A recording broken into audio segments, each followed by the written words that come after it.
윤석열 탄핵 청원이 이렇게 지금 막 올라가고 있는데 우리가 탄핵 열차 차차차 노래도 이렇게 만들어서 함께 부르자고 할 정도로 지금 이게 어떻게 보면 국민들이 뭔가를 찾아가고 있기도 한데 국민 스포츠처럼 되고 있다는 생각도 듭니다.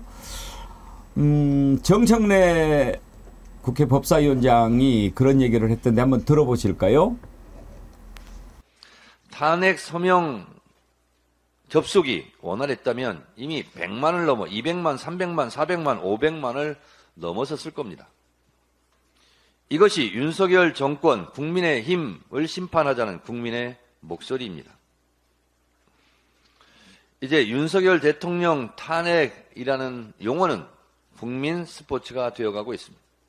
이것이 민심입니다. 그런데 말입니다. 02-800-7070 전화번호는 누구 겁니까? 누구 전화인데 그렇게 쉬쉬합니까? 혹시 그분 겁니까? 그것이 궁금합니다.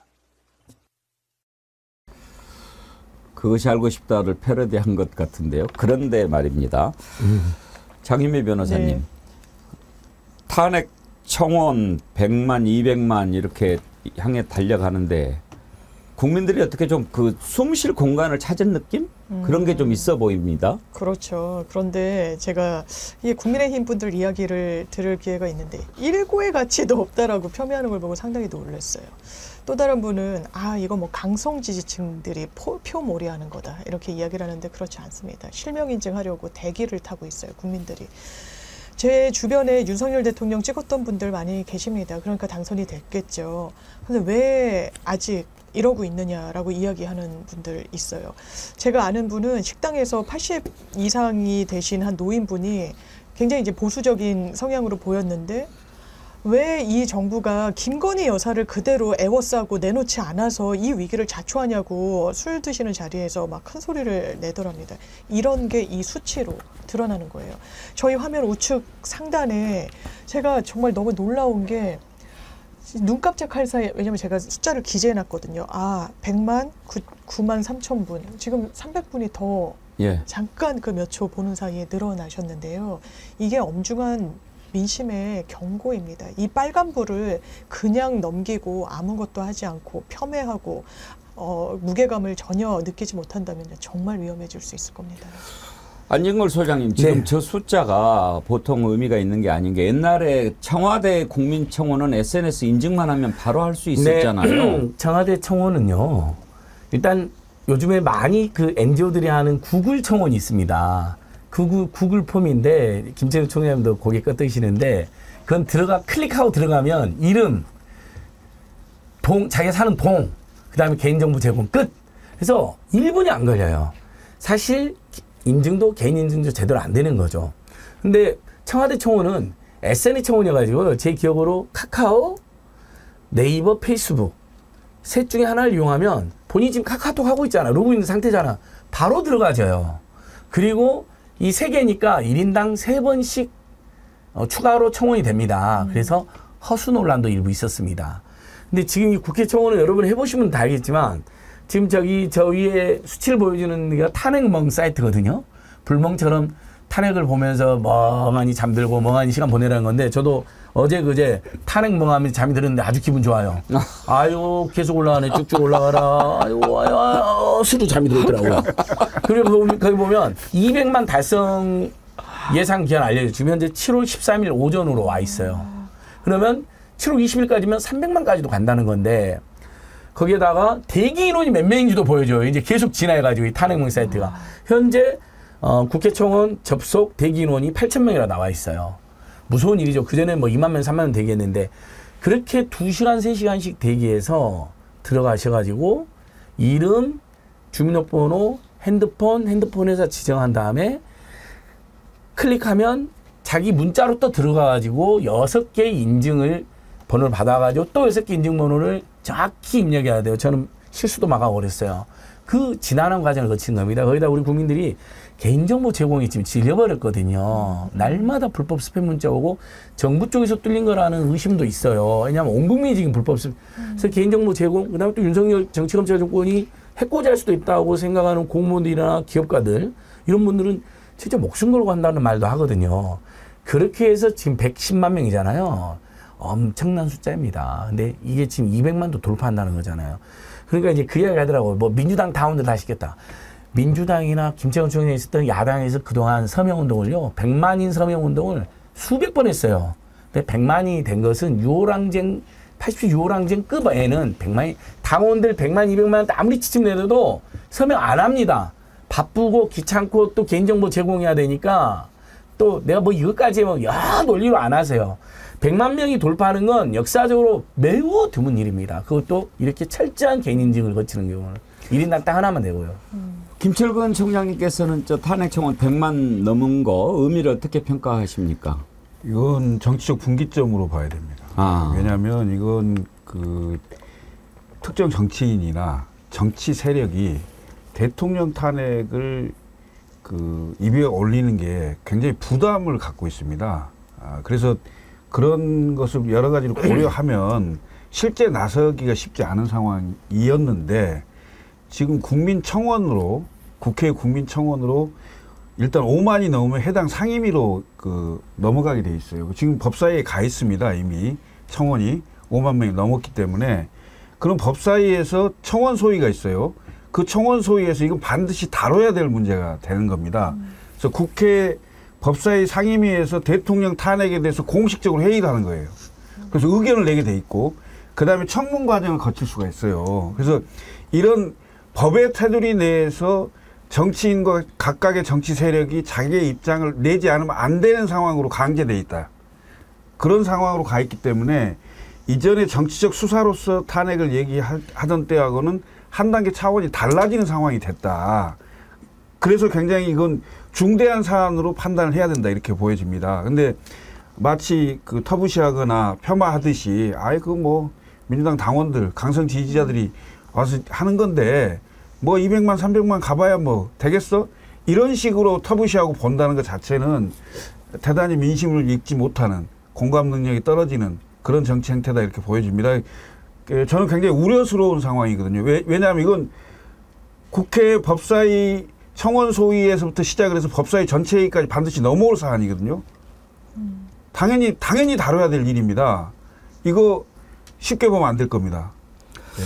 지구몽님이요. 탄핵 청원 숫자가 산소통 없는 숨막히는 물속에서 뽀글뽀글 간신히 숨쉬는 느낌입니다. 국민들이 간신히 숨쉬며 살고 있습니다. 이런 걸 알 리 없는 윤석열은 빨리 끌어내려야 합니다. 그런 걸 주셨는데요.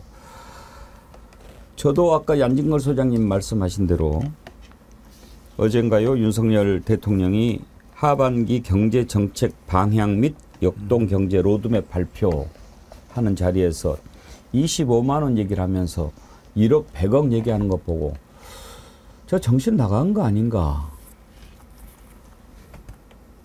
엊그저께 미국에서 바이든하고 트럼프하고 토론한 뒤로 지금 바이든 흔들흔들 하지 않습니까? 차라리 25만 얘기 나왔을 때 윤석열 혼자 가만히 듣고 있을 때 이재명 대표 혼자 얘기했는데 둘이 토론 한번 시켜봤으면 좋겠어요. 토론에서 한번 그렇게 얘기를 해보죠. 정말 그 얘기를 듣는 순간 도대체 나라를 끌고 가는 사람이라고 하는 생각이 있는가 한번 들어보십시오. 이 국채라는 거를 정말 개념 없이 방만한 이 재정이라는 것이 아니 재정이라는 게 뭐 대차대조표의 대변 차변이 일치되는 거랑 문제 없다는 식으로 막 얘기를 했습니다. 아니 그럴 것 같으면 왜 25만 원만 줍니까? 국민 1인당 한 10억씩 한 100억씩 줘도 되는 거 아니에요? 그렇게 되면 어떤 결과가 나오는지 뻔한 거 아니겠습니까? 햇님님 100억 안 받고 탄핵할래요. 옷방 순방 가자님 탄핵되기 전에 100억 받자. 아니 장윤배 변호사님 그 논리를 가지고 반박하는 것은 필요하지요. 그런데 저게 무슨 논리입니까? 논리가 없으니까 아마 그럴 거라고 생각합니다. 그냥 건전재정 이야기를 하는데요. 세수 펑크가 난 게 역대급입니다. 세수 관리 어떻게 했습니까? 돈 안 쓴다고 했잖아요. 돈을 안 썼어요, 실제로. 그런데 거친 돈도 없습니다. 경기가 완전 얼어붙어가지고요.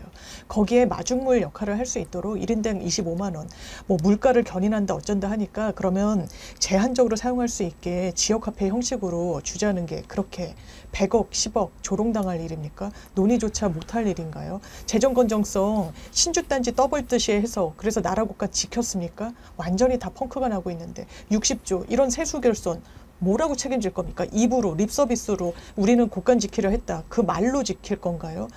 어떠한 구체적인 강론도 없이 호도하듯이 대통령이 국민들의 여론을 왜곡시키고 거짓을 이야기한다면 그게 맞는 겁니까? 이 정부 그러니까 불안하다고 생각하고 이게 과연 탄핵 사유에 적시된 5가지 그것만 불만이겠어요? 나라 경제는 어떻게 합니까? 외부 변수 때문에 그렇다고 하는데 지금 미국은 최소한 경기는 호황입니다. 윤석열 대통령 뭘 잘하고 있습니까? 뭘 잘하고 있는지 한번 말해보십시오. 대통령 그냥 나한테 넘겨. 아이디가 이거네요. 너는 해외 다니면서 몇 조씩 쓰면서 국민들 25만 원이 그리 아깝냐 그러셨는데 재정에 대한 개념이 윤석열 대통령한테 있기는 있나 그런 생각도 들더군요. 김철근 총장님. 너무 황당한데요. 사실은 1인당 25만 원씩 지급하게 되면 13조입니다. 근데 이걸 10억, 그다음에 100억 이렇게 가면 어떻게 됩니까? 우리나라의 1년 예산 650억 남짓, 50조 남짓 될 건데 그걸로도 안 될걸요? 어떡하자는 거예요? 이게 좀 뭐 말인지 막걸리인지 알 수 없는 얘기를 저렇게 하는 게 더군다나 국정 최고 책임자 입에서 이렇게 나온다는 게 말이 안 되는 소리죠. 사실은 이제 25만 원씩 주자는 것도 전 국민한테 줘야 되냐 아니면 꼭 필요한 분들한테만 주자 뭐 이렇게 해서 선택적으로 갈 거냐 전체가 갈 거냐 이런 논쟁을 할 수가 있는 거겠죠. 사실은 재정 뭐 부담도 있고 하니까. 네. 그런데 이게 그런 어떤 진지한 논쟁이나 이런 걸로 가는 게 아니고 아니 무슨 25만 원이야 10억씩 100억씩 달라지 뭐 이런 식의 대통령 입에서 나올 수 없는 도저히 상상할 수 없는 이런 어떤 얘기가 한다는 게 도무지 믿겨지지가 않고요. 저는 뭐 방송에서 여러 번 얘기를 했습니다만 윤석열 대통령은 5년 동안 대한민국을 어떤 나라를 만들고 싶은지 저는 잘 모르겠습니다. 경제도 그렇고요. 대북관도 그렇고요. 외교도 그렇고요. 안보도 그렇고요. 뭐 하나 제대로 나 이것만은 좀 해보고 싶다. 근데 야당이 다수기 때문에 국회를 어떻게 설득해야 되겠는데 이렇게라도 좀 설득을 해서 이거는 꼭 해달라. 이렇게 말하는 게 없어요. 그냥 5년 동안 대통령을 자리에서 그냥 즐기는 거 이상으로 보여지지 않아요. 뭐 안 했으면 좋겠다니까요. 아무것도. 네. 그 사람이 만드는 미래가 역사가 되면 안 되겠어요. 그 요즘에 돌풍 드라마 뭐 제목 얘기해도 되는지 모르겠지만 보셨나요? 보고 저는 보고 있습니다. 예. 저는 12편 다 봤습니다. 다 봤어요? 네. 저는 아직 못 봤습니다. 보고 싶네요. 뭐 오랜만에 참 정치 드라마 볼만하다 싶은데 그 표현이 참 와닿더라고요. 당신이 만드는 미래가 역사가 되면 안 되니까. 명대사가 맞습니다. 예, 대단하네요. 네. 거짓을 넘는 건 진실이 아니고 더 큰 거짓이다. 뭐 이런 예. 진짜. 참 대통령 윤석열에 대해서 이미 기대를 버린 지는 오래지만 그렇다고 해도 하루하루 정말 저렇게 하고 있는 것을 국민들이 지켜봐야 하는 것은 너무나 괴로운 일이 아닐 수 없습니다. 박찬대 민주당 원내대표 왜 이렇게 많은 사람들이 탄핵 청원에 동참하는가 들어보시죠. 윤석열 대통령이 어제 국무회의에서 황당한 유체 이탈 화법을 되풀이했습니다. 합리적 대화와 타협을 운운하며 국회와 야당을 향해 국민을 바라보라는 아닌 밤중에 홍두깨 같은 말을 늘어놓은 것입니다.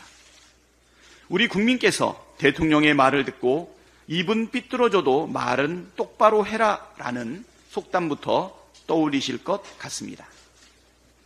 도대체 지난 2년 동안 대통령은 합리적인 대화와 타협을 위해 어떠한 노력을 하셨습니까? 국민은 정신 좀 차리라고 그간 수도 없이 일가라고 총선에선 엄중한 심판까지 했지만 바뀐 것은 아무것도 없습니다.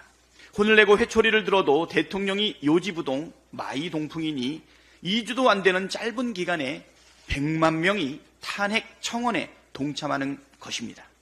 지금 대화와 타협의 걸림돌은 바로 대통령 자신입니다. 조국 대표 얘기도 한번 들어볼까요?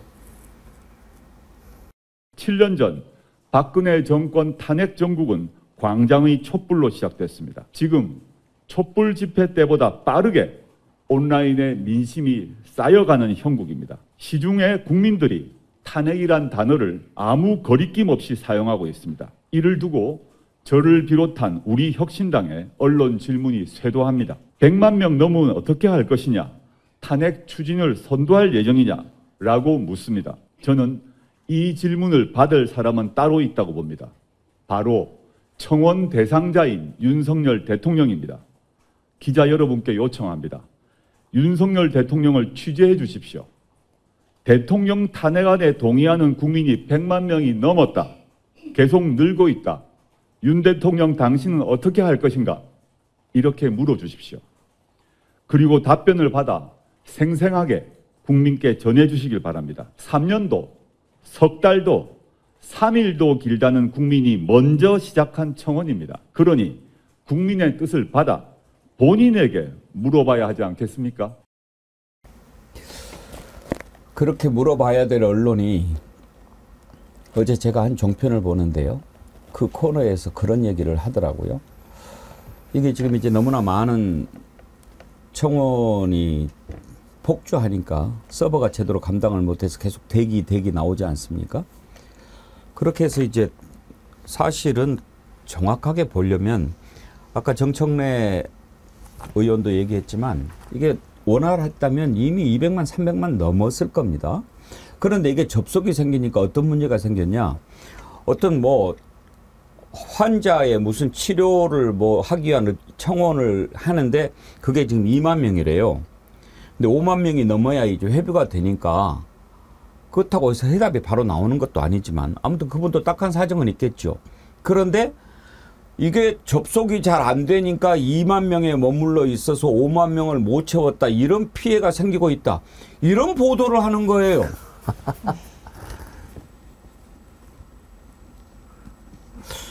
그렇게 얘기할 수 있나요? 그럼요. 이게 누가 지금 강제로 돈을 주고 뭐 권력을 동원해서 옛날 군인들한테 부정투표 시킨 거지 그게 아니잖아요. 평범한 시민들이 2시간씩 3시간씩 기다려갖고 인증샷을 올리고 있는데 그리고 지금 들어간 김에 그것도 저는 팩트가 안 맞다고 생각하는데요. 그러니까 접속이 지연되고 있는 건 팩트가 맞습니다. 근데 들어간 김에 다른 청원까지 하고 나오신 분들이 많다는 분석이거든요. 그냥 뭐 너무 어렵게 들어갔는데 가서 보니까 국회 청원이 그동안 있는 걸 몰랐던 거예요. 문재인 정부 때는 청와대 청원 워낙 유명해서 다 그리 갔잖아요. 근데 원래 청원 제도는 국회법상 제도이기 때문에 국회 하는 게 맞거든요. 민주주의 원리상도. 국회에서 민심을 대변하고 거기서 법이나 정책을 논의해서 행정부에 법으로 또는 제도로 정책으로 예산으로 이렇게 요구하는 건데 근데 들어와 보니까 어렵게 들어왔는데 다른 청원도 좋은 게 많아요. 다른 청원도 또 지금 숫자가 많이 올라갔습니다. 그러니까 아마 그 트집잡기에서 말씀한 그 사례도 아마 취지가 좋았으면 들어간 김에 여러분들이 청원 많이 늘려졌을 것입니다. 그리고 혹시라도 원식 의장도 그런 비슷한 표현을 했는데 다른 청원이 표현본이 없어야 된다. 그것은 한 청원을 열심히 하신 분들의 문제가 아니고 국회 청원이 그동안 활성화되지 않아서 서버가 굉장히 미비되어 있는데 그게 문제였던 것이죠. 그래서 지금 뭐 14억 정도로 서버를 증설한다고 하는데 시간이 좀 걸리는 거잖아요. 만약에 이 특정 청원 때문에 다른 청원이 혹시 그 접속 지연 때문에 피해를 봤다면 그 청원 기간을 늘려주는 임시 조치도 가능할 겁니다.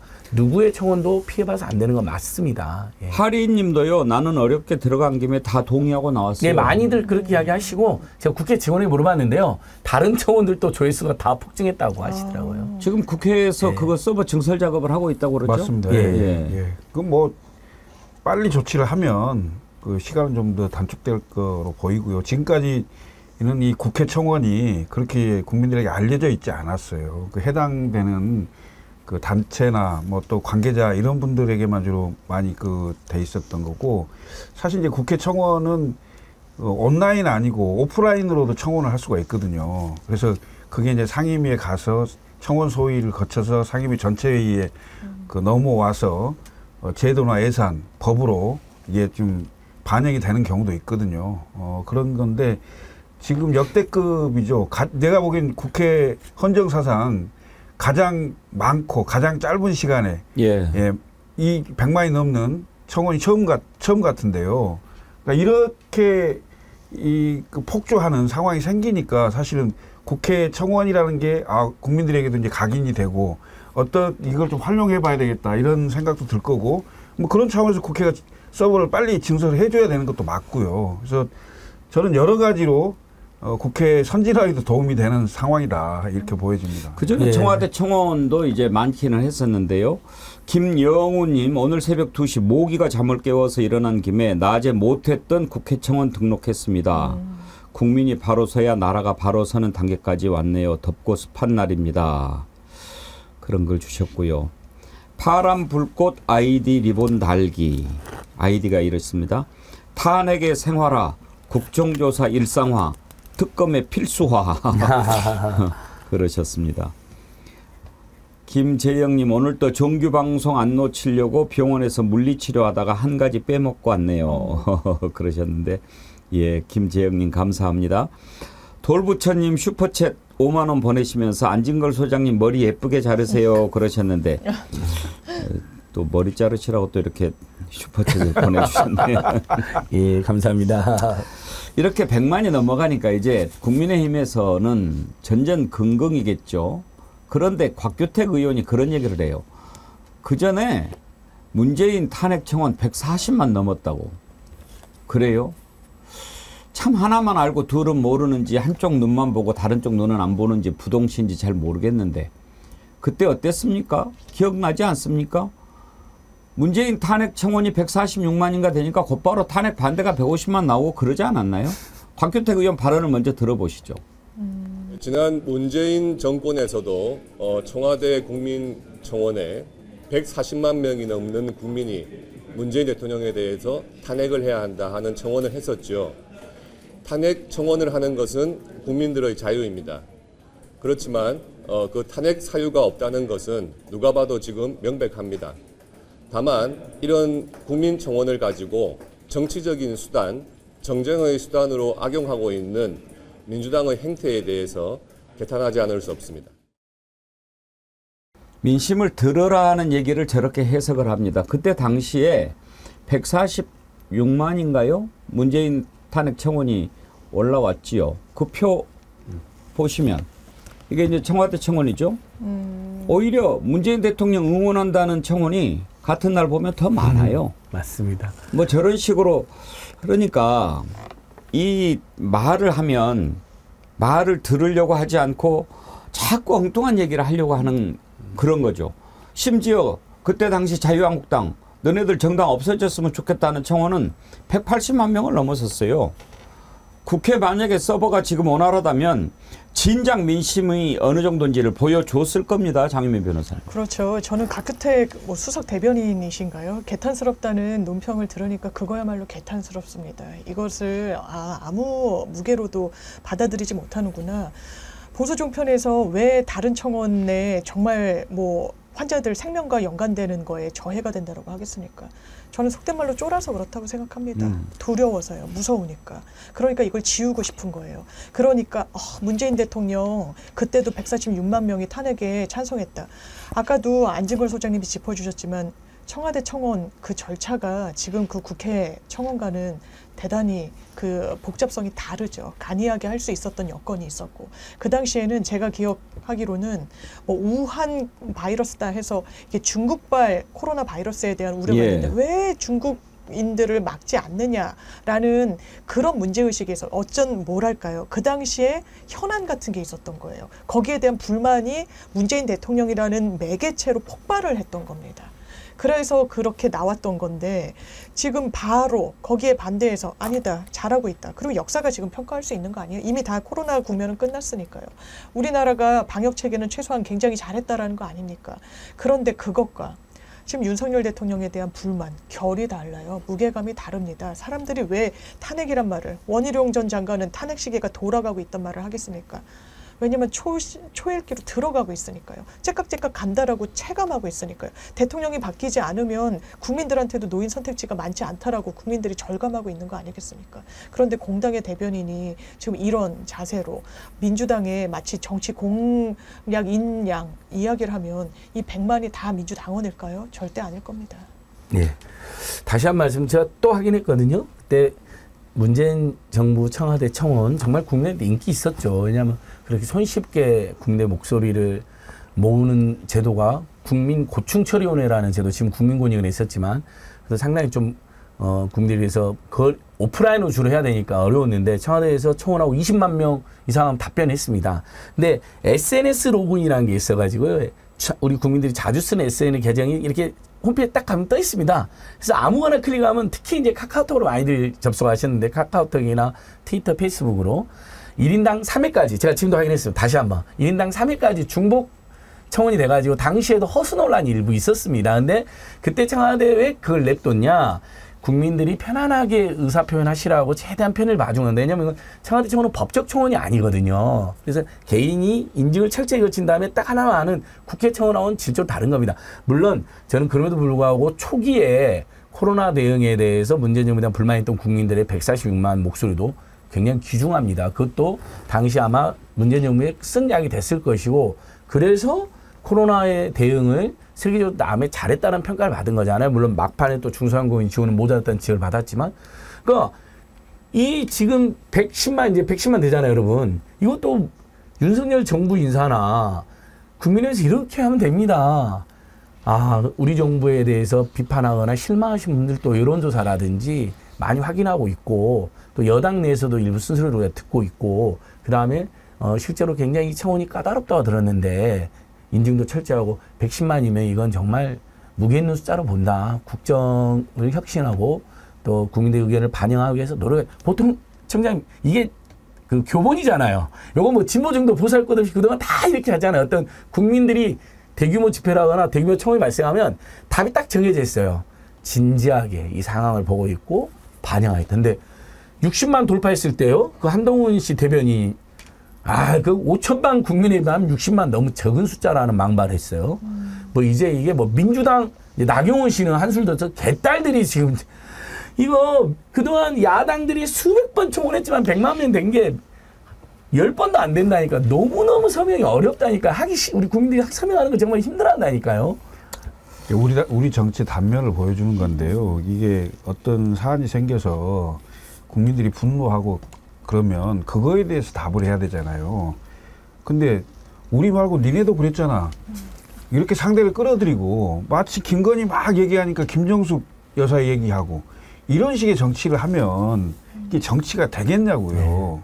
문제가 돼서 지금 국민들이 이미 윤석열 정부 2년에 대해서 총선 때 세게 심판을 했어요. 이른바 192대 108 아닙니까? 그러면 총선 패배에 대한 책임을 통감하고 국정운영 기조를 바꾸고, 예? 사람도 좀 새로운 사람을 갖다 쓰고, 그래서 대통령이 나머지 3년은 그래도 좀 달라지려고 하는구나. 이걸 보여줘야 되는데 오히려 더 거꾸로 가요. 완전 찐윤들 갖다 그 비서실장서부터 정무수석 그리고 뭐 총리 바꾼다고 해놓고 바꾸지도 못하고 오늘 뭐 장관 3사람 바꿨던데 방통위원장이요? 예? 파출소 피하려다 경찰서 만난 꼴이에요. 그런 식의 인사를 하는데 국민들이 화가 더 안 나겠습니까? 이게 지금 정치를 이렇게 하면 되겠어요? 그러니까 그런 생각을 제가 해봅니다. 왜 우리 국민들이 이렇게 대통령 윤석열한테 분노하는가. 여러 가지가 이유가 있겠습니다만 저는 그 마음 때문이라고 봅니다.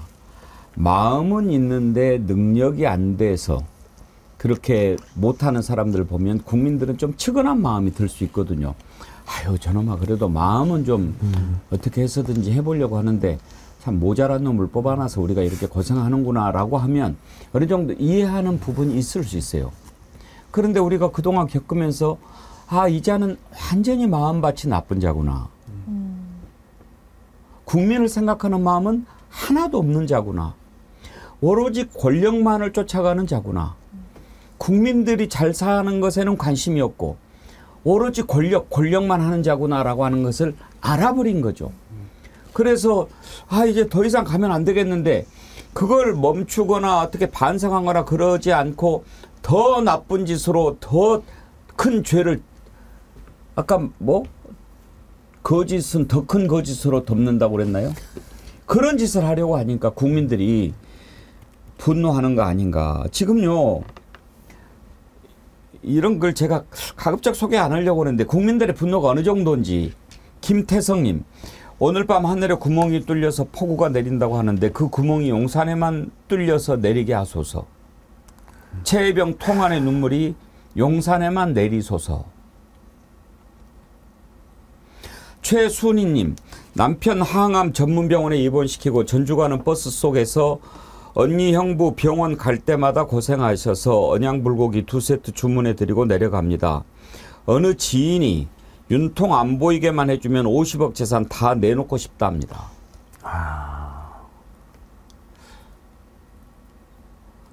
정말 그런 생각 들지 않았습니까? 지난번에 정신건강인가 뭔가 하는데 그 이야기 하는 걸 보면서 정말 정신건강 생각한다면 너네 부부 안 보면 가장 큰 정신건강이야. 그게 좋아. 이렇게 하는 글들이 참 많이 올라왔습니다. 지금 국민들 민심이 이런데 그 민심을 어떻게 해서든지 받아서 반성하려고 하지는 않고 옛날에 문재인 때는 더 했느니 이런 얘기들 하고 있을 때입니까? 민주당의 강유정 대변인 필요하다면 청문회 동의 절차도 실시하겠다라고 얘기를 했는데 한번 들어보시겠습니다. 청원 내용에 대한 심도 있는 심사를 진행하기 위해서 필요하다면 청문회 등의 절차 역시 실시하겠습니다.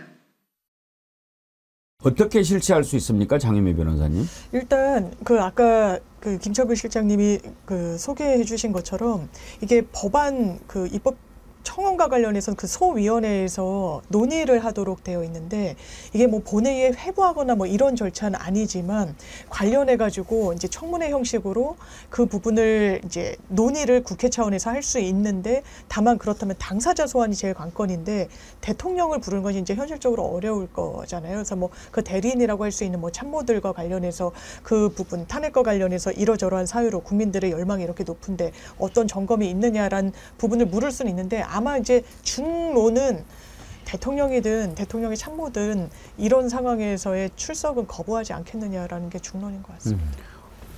출석 안 하면 안 돼요. 그 동행명령장 형법에 의해서 위법한 상황이 되기 때문에 동행명령장을 발부할 수가 있고 그래서 왜 이번에 민주당이 먼저 11개 상임위를 구성하고 입법청문회를 했겠어요. 장차관들이 안 나오니까 장차관들이 출석을 강제하기 위해서 입법청문회를 했고 특별한 사유 없이 안 나오면 동행명령장을 발부해서 위법한 상황에 대해서 형사고발을 할 수가 있는 상황이 되기 때문에 강제할 수 있는 거거든요. 그래서 예를 들어서 청원 소위가 논의를 해서 결정을 하잖아요. 청문회를 하겠다고. 그다음에 청문 대상을 누구 하겠다 하고 참석을 요구하면 참석 안 하기가 어려울 겁니다.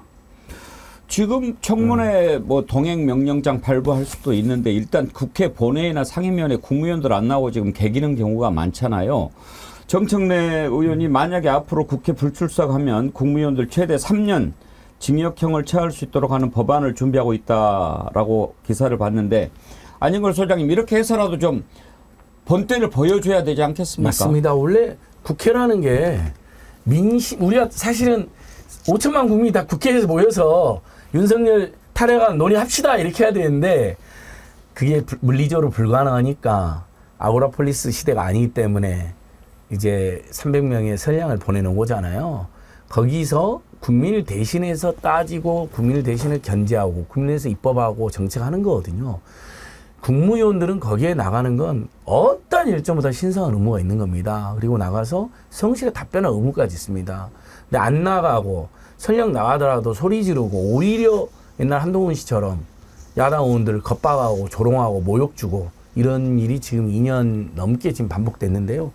이번에 국회법도 좀 고칠 필요가 있습니다. 국회 청원 우리가 폭주하니까 서버가 굉장히 미비했다는 게 이렇게 확인되고 또 우리 국민들이 그러면서 국회 홈페이지가 있고 국회 청원제도가 온라인 청원제도가 있고 옛날에는 오프라인만 됐는데 요런 제도를 알게 돼서 굉장히 국회 제도 전반에 대한 관심도 많이 생긴 거거든요.